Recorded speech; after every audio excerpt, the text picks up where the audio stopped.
So you get to your desired B road, 3,000 revs. Oh my god! Oh wow! The torque steer is real! Oh my god!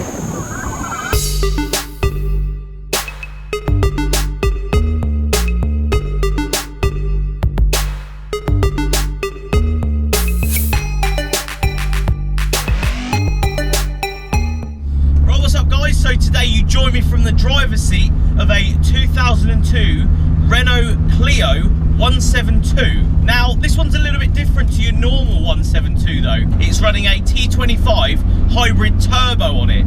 This little 2 litre 16 valve hot hatch with the turbocharger strapped to the side of the engine is now producing 240 brake horsepower. Now this is actually a low boost setup, so you're able to, keep your standard clutch because you're not running, ridiculous brake horsepower through the front wheels. So if anybody would want to boost their 172, this would be the setup to get because you don't have to change your clutch. The standard one can keep up with the brake horsepower that you're going to put through it. Straight away jumping in this car.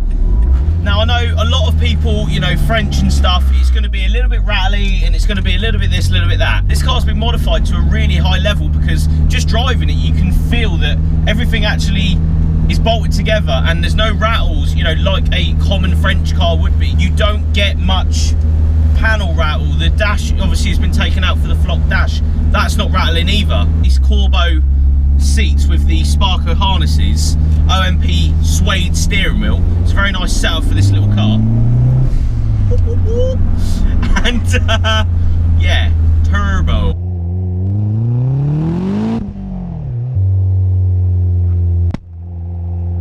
Now I've only driven about 2 or 3 172s and 182s of this era. This is something quite special for me because the first real experience I'm going to get on video is of a turbocharged one. I drove a completely standard one about 5 years ago, say. I was very surprised at how nimble it was. So we're going to find a nice little B road to take this beautiful little turbocharged 172 down because I want to see what this car is all about.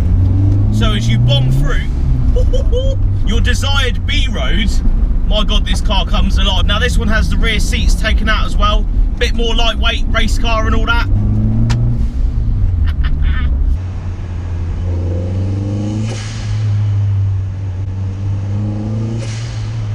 So you get to your desired B road, 3,000 revs. Oh my god! Oh wow! The torque steer is real! Oh my god! What an unbelievable little car. That bloody goes. That is interesting.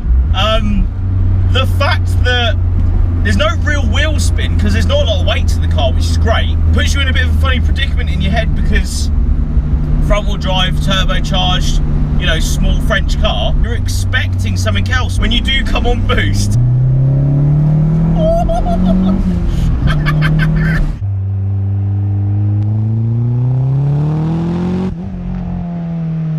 It is such a laugh to drive, honestly. What an unbelievable little car. This makes an unbelievable B-road, doesn't it? Let's be honest. The whole French hot hatch movement has a lot of B-road potential in it, just as a standard car. So you put more brake horsepower through it in a fancy little turbo, and it absolutely sings to you as you boost. Oh my god.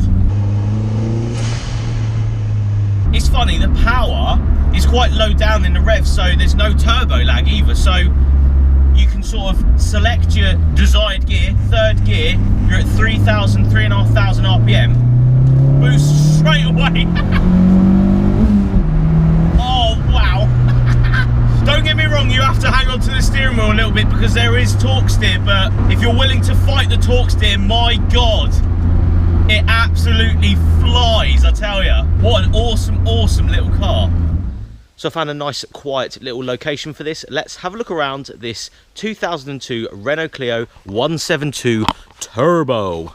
So starting off, we're sat on Ktec coilovers. got a CM Composites front splitter. What I do like about these is that you can get number plates that sort of are a little bit smaller, so they sort of smarten the front end up. Obviously, as sort of a standard thing, they come right down like that, so I like the smaller sort of number plate on the front recess. Very, very tidy car this. The wheels in sort of the anthracite have been colour matched with the roof, all painted up properly. I like the colour contrast between the silver and the anthracite. Come around the back, you've got a Ktec 2.5-inch bore exhaust system.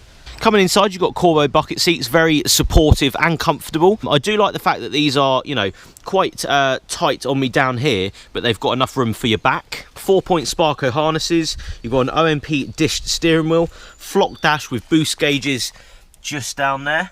The car's been done very well to a high standard. Even the little bits like these grab handles you get on the doors have been done in gloss black. So as we come to the pièce de résistance of this car, the car is running a T25 hybrid turbocharger, forge dump valve. It's got an intercooler kit with a K&N Air Filter, custom mapping with large fuel injectors, high volume fuel pump. So yeah, it's lovely to jump in one of these turbo converted hot hatches.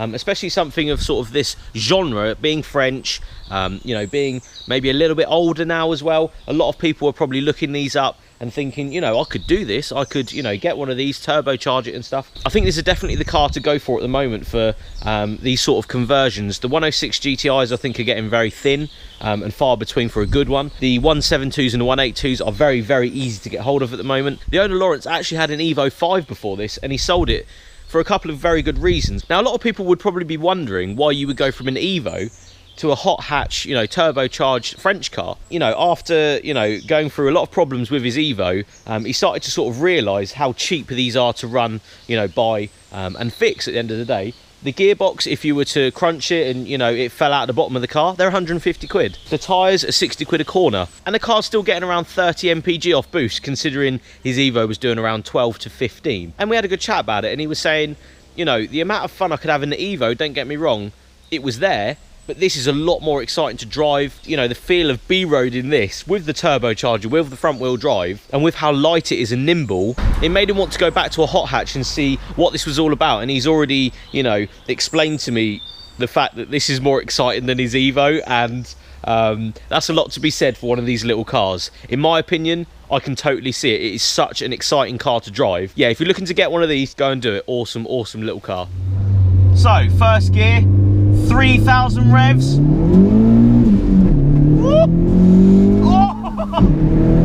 So what are my overall thoughts on this car? Well, I love it. I think it is so cool. The whole hot hatch thing, when you jump in one of these hot hatches, you realise how good they actually are and how well built, you know, a good one can be. This one is unbelievably well built. The fact that you're still able to boost it, you know, round to your desired rev, you're able to use the power of the car when you fancy, if you're, you know, grabbing onto the steering wheel. It's definitely a laugh, and I think this country benefits from these sort of cars unbelievably. There's so many twists, turns, bends. You want something that's, you know, fast on its feet. He's able to put his power down, but when you know, get to your desired B road, you select your second gear and hold on for dear life. I love the torque steer fight. It's so exciting to me that that's how it is, and if you don't like it, it's going to kill you. Like, it's going to put you in a hedge. Obviously, I'll put in the description below all of the details for this car, because I think a lot of people out there will want to know, you know, the ins and outs of the turbo conversion that's been done to this car. So I'll put all that in the description below. So yeah, the owner of this car, he had Evos, he's had hot hatches, and he's gone back to a more powerful hot hatch because he prefers it, and I can completely see why. Especially when you've got, you know, roads like this. This sort of car is in its element, and this is all we get in this country, so this is the perfect car for it, really. That's the thing for me. This little Clio is so much fun, and, you know, so cheap to run, buy, you know, modify, fix if you need to. You know, there's such a good laugh.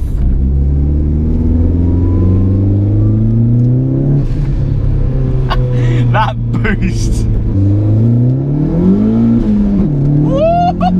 Oh yes! The best thing about this car is Lawrence uses it every day as a daily car, and then he's going to put it on track. It's going to be a track car, so he's going to go and blast around the track at a weekend, then on a Monday morning take it to work, which is exactly what you want from one of these hot hatches. And at the end of the day, if you want, you know, the full interior back in, it's not a problem. The interior is cheap enough to buy. You throw the seats back in, put your mates in the back and go and have it large. So there we go, guys, probably one of the best B-roaders I have ever driven in my entire life. I can completely see why you would buy one, and I love it. And if you want one, go and get one. They're bloody cheap and they're a bloody good laugh. Anyway, guys, I hope you liked the video. Make sure you like, share and subscribe, and we'll see you all on the next video. Cheers, guys.